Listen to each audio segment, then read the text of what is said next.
Hello and again welcome back to my channel. उम्मीद करते हैं आप सब एकदम फर्स्ट क्लास होंगे। तो बात करेंगे एक और वैकेंसी के बारे में। तो सबसे पहले समझते हैं कि वैकेंसी कहाँ से आई हुई। आपकी जो वैकेंसी है वो सेंट्रल पोल्यूशन कंट्रोल बोर्ड की तरफ से आई हुई है, जो कि ministry of environment, forest and climate change के अंडर में आता है। तो इसमें नीचे की तरफ आएंगे तो दे रखा है सेंट्रल पोल्यूशन कंट्रोल बोर्ड, जिसको सीपी भी बोलते हैं। इसमें फॉलोइंग पोजीशन पे कॉन्ट्रैक्ट बेस पे आपकी वैकेंसी है। तो ये जो आपकी वैकेंसी रहेगी ये परमानेंट नहीं है, ये आपकी कॉन्ट्रैक्ट बेस पे आपकी वैकेंसी रहेगी। और इसमें जब नीचे आएंगे तो नीचे यहाँ पे दे रखा है, नीचे की तरफ सबसे लास्ट में पेज नंबर 6 या 7 पे, कि ये जो आपकी वैकेंसी रहेगी वो 1 साल के कॉन्ट्रैक्ट पे रहेगी। फिर आपकी परफॉर्मेंस के अकॉर्डिंग, और अगर वो चाहेंगे तो आपका ईयरली वाइज या मंथली वाइज आपको जो वो आपका टेन्योर जो है वो आपका कॉन्ट्रैक्ट जो है वो बढ़ता रहेगा। तो सबसे पहले बात कर लेंगे कि इसमें कितनी टोटल पोस्ट हैं। तो इन्होंने वैकेंसीज को 3 डिपार्टमेंट में डिवाइड किया है। इसमें कंसल्ट ए, कंसल्ट बी और कंसल्ट सी। तो सबसे पहले सीरियल नंबर 1 पे जो दे रखा है वो स्टेट आपका दे रखा है आंध्र प्रदेश। तो आंध्र प्रदेश में टोटल आपकी वैकेंसी हैं 6 वैकेंसी आपकी आई हुई, जिसमें कंसल्टेंट बी की आपकी जो वैकेंसी है इसमें वो विजयवाड़ा विजयवाड़ा विजयवाड़ा में एक है, विशाखापट्टनम में भी एक है, बाकी कुरनूल में एक है, एलुरु में एक है और नेल्लोर में आपकी एक है। और ऐसे ही आपकी कंसल्टेंट जो ए की पोस्ट है वो आपकी विजयनगरम में आपकी एक पोस्ट है। तो टोटल आपकी इसमें 6 पोस्ट हैं आंध्र प्रदेश में। फिर आपकी आसाम में आपकी टोटल 2 पोस्ट हैं, जो कि केवल कंसल्टेंट ए में है। गुवाहाटी में है एक पोस्ट और नागौन में आपकी एक पोस्ट है। बिहार में आपकी पटना में एक पोस्ट है और मुजफ्फरनगर में एक पोस्ट है। टोटल आपकी 2 पोस्ट हैं।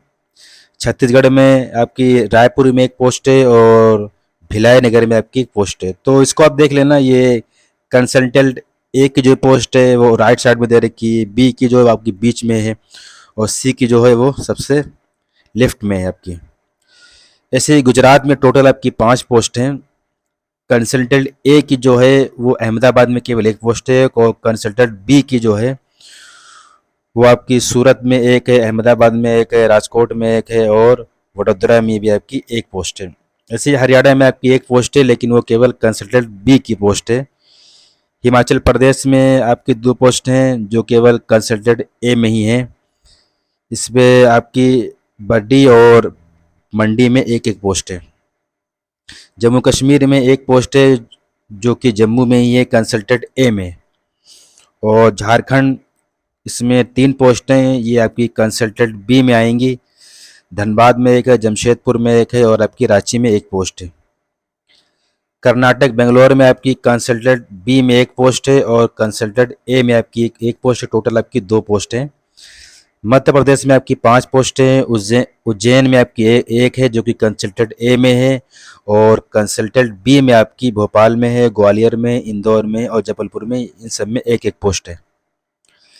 महाराष्ट्र में आपकी कंसल्टेंट सी में आपकी 2 पोस्ट है मुंबई में, और कंसल्टेंट बी में आपकी औरंगाबाद, नासिक, नागपुर, पुणे, अमरावती, जालना, सांगली और वसई विरार में, इन सब में एक एक पोस्ट हैं। और कंसल्टेंट ए में आपकी कोई पोस्ट नहीं है महाराष्ट्र में। टोटल आपकी 10 पोस्ट हैं। नागालैंड में आपकी कंसल्टेंट ए में पोस्ट है, दीमापुर में एक है और कोहिमा में आपकी एक पोस्ट है। टोटल आपकी 2 पोस्ट है। उड़ीसा में कंसल्टेंट बी में आपकी कटक में एक पोस्ट है और राउरकेला में आपकी एक पोस्ट है। टोटल आपकी 2 पोस्ट है उड़ीसा में। पंजाब में टोटल 4 पोस्ट है आपकी, जो कि कंसल्टेंट बी में आपकी हैं लुधियाना में, अमृतसर में, जालंधर में और पटियाला में एक एक सबकी पोस्ट है। राजस्थान में 4 पोस्ट हैं जो कि कंसल्टेंट बी में हैं। जयपुर में, जोधपुर, कोटा और उदयपुर में, इन सब में एक एक पोस्ट है आपकी। तमिलनाडु में 3 पोस्ट हैं जो कि कंसल्टेंट बी में हैं। इसमें चेन्नई में और आपकी तिरुचि में, मदुरई, इन सब में आपकी एक एक पोस्ट है। तेलंगाना में हैदराबाद में कंसल्टेंट बी में है एक पोस्ट है और एसपीसीबी में भी आपकी एक पोस्ट है। टोटल आपकी 2 पोस्ट हैं तेलंगाना में। उत्तर प्रदेश में 10 पोस्ट हैं।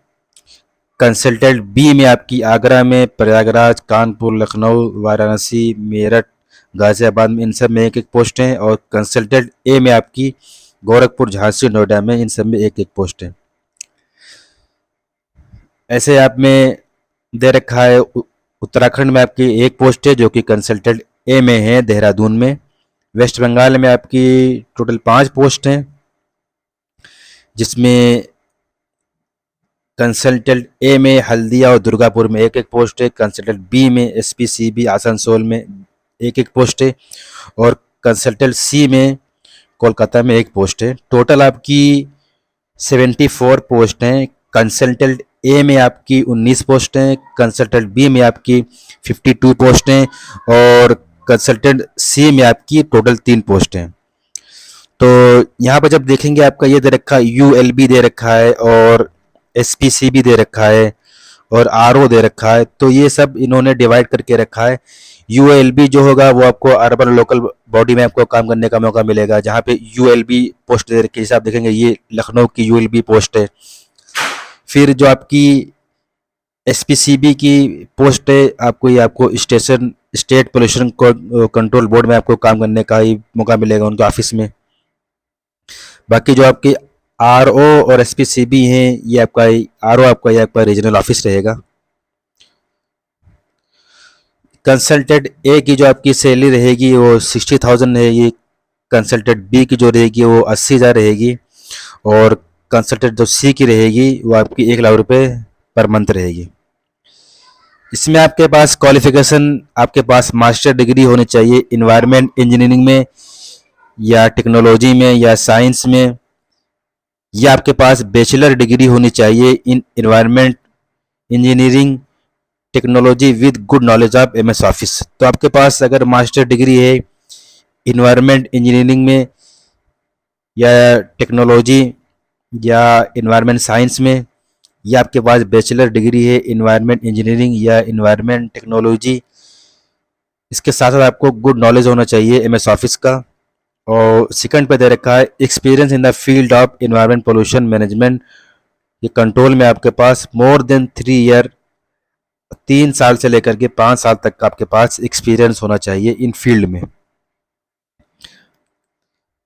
कंसल्टेंट बी में भी यही चीज़ दे रखी है आपकी, लेकिन इसमें एक्सपीरियंस इन्होंने बढ़ाया हुआ है। वहाँ पे ए में आपका 3 to 5 है, यहाँ आपका 5 to 10 है, यानी आपके पास 5 से लेकर के 10 साल के बीच का आपके पास एक्सपीरियंस होना चाहिए। सी में आपका जो दे रखा है master degree in environment engineering, environment technology, environment science, या आपके पास बैचलर डिग्री होना चाहिए, या आपके पास PhD in the field of environment science engineering technology. तो यहाँ पे 3 चीज़ें, इन तीनों में से आपके पास अगर एक है तो, बाकी आपके पास एक्सपीरियंस होना चाहिए 10 साल से लेकर के 15 साल तक की। तो पहले में कंसल्टेंट ए में आपका 3 to 5 ईयर का एक्सपीरियंस, बी में आपका 5 to 10 है, और सी में आपका 10 to आपका 15 ईयर का एक्सपीरियंस है। एज लिमिट आपकी वो 65 ईयर से आपकी ज़्यादा नहीं होनी चाहिए। आपकी एज लिमिट 1 सितंबर तक की है।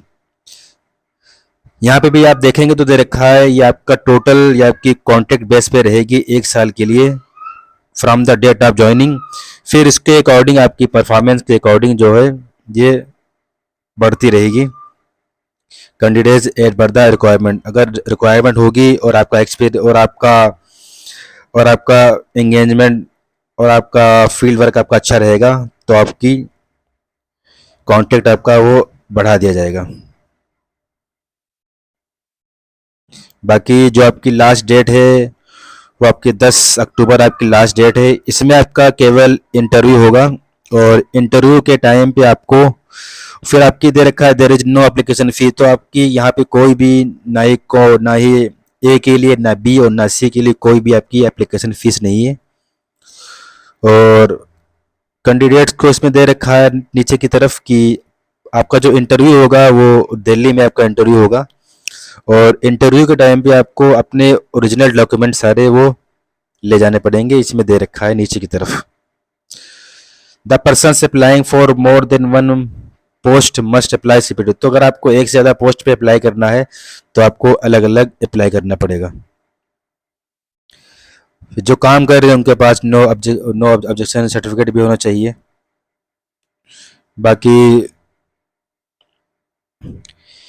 Applicant shall have to produce original certificate the time of interview, तो आपको इंटरव्यू के टाइम पे सारे आपके ओरिजिनल सर्टिफिकेट होने चाहिए। अप्लाई करने के लिए आपको www.cpcb.nic.in पे जाना पड़ेगा। फिर सबसे ऊपर की ओर आपको जॉब का उसमें ऑप्शंस मिलेगा, वहाँ जाकर के आप इसको अप्लाई कर सकते हैं। Okay, thank you.